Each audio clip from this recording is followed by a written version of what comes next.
दोस्तों आज हम लोग बात करने वाले हैं सुज़लोन एनर्जी के बारे में। और जैसा कि आप लोग देख पाए दोस्तों कि फ्राइडे के ट्रेडिंग सेशन में सुज़लोन एनर्जी में हमें तेजी बनते हुए दिखाई दी है और फ्राइडे को सुज़लोन एनर्जी में ऑलमोस्ट हमें 1.83% की एक तेजी बनते हुए दिखाई दे रही है। फ्राइडे को हमें ये देखने को मिला कि सुज़लोन एनर्जी 25 रुपए के लेवल में क्लोजिंग हमें देता हुआ दिखाई दे रहा है। अब फ्राइडे के ट्रेडिंग सेशन में हमें ये देखने को मिला कि लगातार अपर सर्किट पे अपर सर्किट लगाने के बाद थर्सडे के ट्रेडिंग सेशन में हमें सुज़लोन में लोअर सर्किट लगता हुआ दिखाई दिया। थर्सडे के ट्रेडिंग सेशन में हमें प्रॉफिट बुकिंग होते हुए दिखाई दी थी। फ्राइडे के ट्रेडिंग सेशन में थोड़ी सी हमें रिकवरी होते हुए दिखाई दे रही है, एक ऑलमोस्ट 2% की एक तेजी बनते हुए दिखाई दे रही है। तो इस तेजी को देखकर हमें क्या इस लेवल से इन्वेस्ट करना चाहिए या नहीं, क्योंकि जो लोग चैनल को रेगुलर बेसिस से फॉलो कर रहे हैं उनको मैंने ऑलरेडी बता दिया था कि सुज़लोन में हमें प्रॉफिट बुकिंग होते हुए दिखाई देगी, क्योंकि सुज़लोन का आरएसआई जो हमें ओवरबॉट होता हुआ दिखाई दे रहा था। तो इस वजह से आरएसआई जो ओवरबॉट हो रहा है तो रेक्टिफिकेशन होने के लिए सुज़लोन में प्रॉफिट बुकिंग होते हुए दिखाई देगी। और थर्सडे के ट्रेडिंग सेशन में वैसा ही होता हुआ दिखाई दिया, लेकिन फ्राइडे के ट्रेडिंग सेशन में हमें ये देखने को मिला कि प्रॉफिट बुकिंग थमता हुआ दिखाई दिया। 2% की तेजी भी हमें सुज़लोन में बनता हुआ दिखाई दे रहा है। लेकिन दोस्तों इस तेजी को देखकर आपको भ्रम में नहीं पड़ना है। जिन लोगों ने ऑलरेडी सुज़लोन में इन्वेस्ट करके रखा है लोअर लेवल से, तो उनको तो सलाह यही रहेगी कि वो लोग होल्ड करके रखे फर्दर टारगेट्स मीट करने के लिए। दैट मीन्स 28-30 का जो टारगेट दिया गया है वो टारगेट अचीव करने के लिए वो लोग होल्ड करके रख सकते हैं। लेकिन जो लोग सुज़लोन में फ्रेश एंट्री लेना चाहते हैं उन लोगों को यही सलाह रहेगी कि अभी फिलहाल के लिए वेट कीजिए, क्योंकि अभी भी हमें ये देखने को मिल रहा है कि सुज़लोन का आरएसआई हमें ओवरबॉट ही दिखाई दे रही है। तो अभी तक देखा है तो आरएसआई हमें ओवरबॉट जोन से निकलता हुआ नहीं दिखाई दिया है। दैट मीन्स आने वाले कुछ एक ट्रेडिंग सेशन में सुज़लोन में प्रॉफिट बुकिंग होते हुए दिखाई देगी। तो अब सवाल ये रहा कि किस लेवल तक सुज़लोन में गिरावट होते हुए दिखाई दे सकती है आने वाले कुछ एक ट्रेडिंग सेशन में, और कौन सा लेवल सुइटेबल रहने वाला है फ्रेश एंट्री लेने के लिए। क्योंकि दोस्तों इस वीडियो में आपको चार्ट के माध्यम से कुछ इंडिकेटर लगाकर आपको बताऊंगा कि कौन सा लेवल सुइटेबल रहने वाला है सुज़लोन में फ्रेश एंट्री लेने का। और अगर आप वो स्टेप को फॉलो करते हो दोस्तों, नो डाउट उससे आपको सुज़लोन में करेक्ट प्राइस में एंट्री लेने में बहुत ही मदद मिलने वाली है। वैसे तो मार्केट अभी क्लोज है, आज संडे का दिन है, तो कुछ वैसा कुछ खास अपडेट नहीं है सुज़लोन से रिलेटेड। लेकिन जो भी पुराना जो भी अपडेट्स है मैं आपको फिर से एक रिकैप कर दे रहा हूँ, जिससे आप सुज़लोन में एंट्री या फिर एग्जिट लेने का सही डिसीजन ले पाओ। मैं आपको कुछ आर्टिकल्स दिखाना चाहूंगा और उस आर्टिकल को देखने के बाद हमें ये मालूम चलेगा कि अभी रिन्यूएबल एनर्जी के सेक्टर में क्या चल रहा है, आने वाले समय में किस तरह से हमें इस सेक्टर में हमें ग्रोथ होते हुए दिखाई देगी। नो डाउट वैसे भी इस सेक्टर में ऑलरेडी हमें अच्छी खासी इंप्रूवमेंट, अच्छी खासी ग्रोथ होते हुए दिखाई दे, लेकिन फिर भी बहुत सारे अपडेट्स रिन्यूएबल एनर्जी से हमें एवरी सिंगल डे आता हुआ दिखाई दे रहा है। और वो सारा अपडेट्स आपको जानना बहुत ही ज़रूरी है अगर आपने सुज़लोन एनर्जी या फिर किसी भी रिन्यूएबल एनर्जी के स्टॉक में आपने इन्वेस्ट करके रखा है। तो अब यहाँ पर इस आर्टिकल को देखो दोस्तों, US and India join forces to launch renewable energy technology action platform. अब यहाँ पर MNRE as well as RE TAP, इन दोनों की तरफ से हमें ये अनाउंसमेंट आ रहा है कि US president Joe Biden as well as India prime minister Narendra Modi ji, इन दोनों ही लीडर ने ये अनाउंस किया है कि अब इंडिया जो है वो कोलैबोरेट करने वाली है यूएस से, ताकि जो भी इमर्जिंग टेक्नोलॉजीज है क्लीन एनर्जी से लेकर वो इमर्जिंग टेक्नोलॉजीज पर India as well as US दोनों मिलकर एक साथ काम कर सके और वो टेक्नोलॉजीज को इंडिया में लाकर इम्प्लीमेंट कर सके। तो इसके लिए दोनों ही लीडर के बीच में हमें बातचीत चलते हुए दिखाई दे रही है। इसके साथ साथ हमें एक और अपडेट आता हुआ दिखाई दे रहा है। यहाँ पर देखो दोस्तों, Indian airports move towards renewable energy. अब यहाँ पर हमें ये देखने को मिल रहा है कि इंडियन एयरपोर्ट्स जो है वो अब पूरी तरीके से रिन्यूएबल एनर्जी में स्विच करने के लिए रेडी है।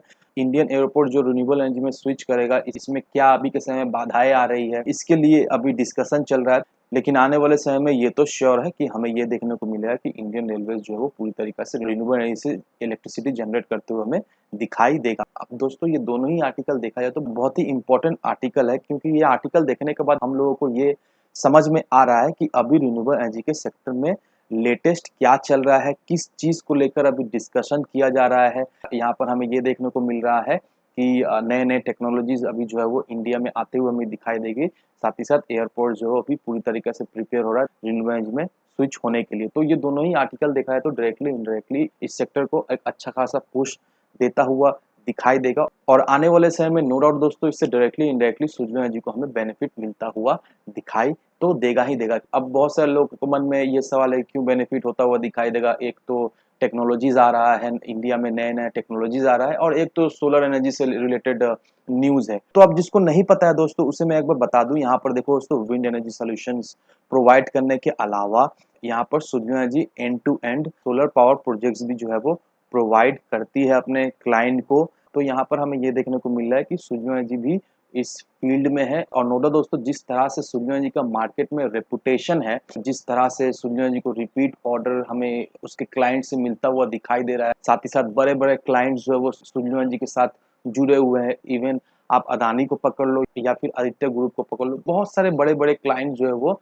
सूर्य के साथ जुड़े हुए हैं। और ये जो बड़े क्लाइंट जो सूर्य एनर्जी के साथ जो जुड़े हुए हैं, ये इसी तरह से नहीं जुड़ा, अगर उनको फायदा नहीं होता, अगर सूर्य एनर्जी ठीक से उनके डिमांड को फुलफिल नहीं करता, तो ये कब के सूर्य एनर्जी को छोड़ के किसी और प्रोवाइडर पर स्विच हो जाते हैं। लेकिन हमें ऐसा कुछ देखने को नहीं मिल रहा है। हमें ये देखने को मिल रहा है कि इन सारे क्लाइंट से, पुराने क्लाइंट्स एज वेल एज नए क्लाइंट्स, दोनों ही क्लाइंट्स से सूर्य को हमें नए orders as well as repeat orders हमें मिलता हुआ दिखाई दे रहा है। तो इससे नो डाउट दोस्तों, हम लोग एक चीज तो अनुमान लगा ही सकते हैं कि आने वाले समय में सूर्य एनर्जी का स्टॉक हमें काफी ज्यादा मजबूती के साथ भागता हुआ दिखाई देगा। अब दोस्तों चलिए चलते हैं इसके चार्ट पर, और यहाँ पर समझाने के लिए मैंने एक छोटा सा इंडिकेटर लगा के रखा है। ये जो इंडिकेटर का नाम है वो है 10 डेज मूविंग एवरेज। तो आप चाहो तो खुद के एप्लीकेशन में, जो भी एप्लीकेशन, जो भी ब्रोकरेज एप्लीकेशन आप यूज कर रहे हो, तो वहां पर सूर्य जी का चार्ट खोलकर आप चाहो तो ये इंडिकेटर को पुट करके देख सकते हो। अब क्या खास बात है इस इंडिकेटर में, क्यों मैंने 10 डेज मूविंग एवरेज का इंडिकेटर पुट करने को आपको बोला, और इस इंडिकेटर को देखने से हमें क्या मालूम चलता है, तो उसे जानने के लिए दोस्तों यहाँ पर आपको सारा चीज जो है वो ध्यान से समझना पड़ेगा।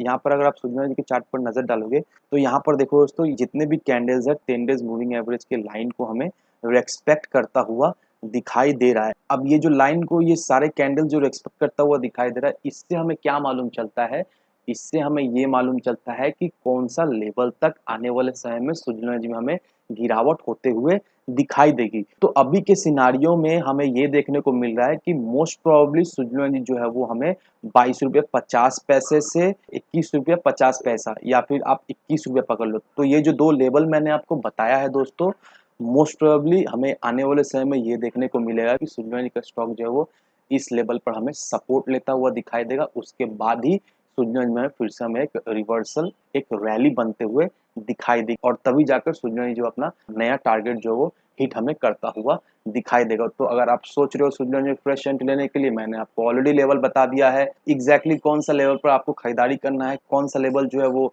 बेस्ट सुइटेबल लेवल रहने वाला है सूर्य एनर्जी में खरीदारी करने के लिए। और हाँ दोस्त, अगर आपने किसी भी चीज को नहीं समझा है, या फिर कोई भी दिक्कत है सूर्य से रिलेटेड, या फिर किसी भी स्टॉक से, या फिर कोई भी क्वेश्चन क्वारीज हो, तो मेक श्योर कमेंट सेक्शन में आप जरूर से मेंशन करें।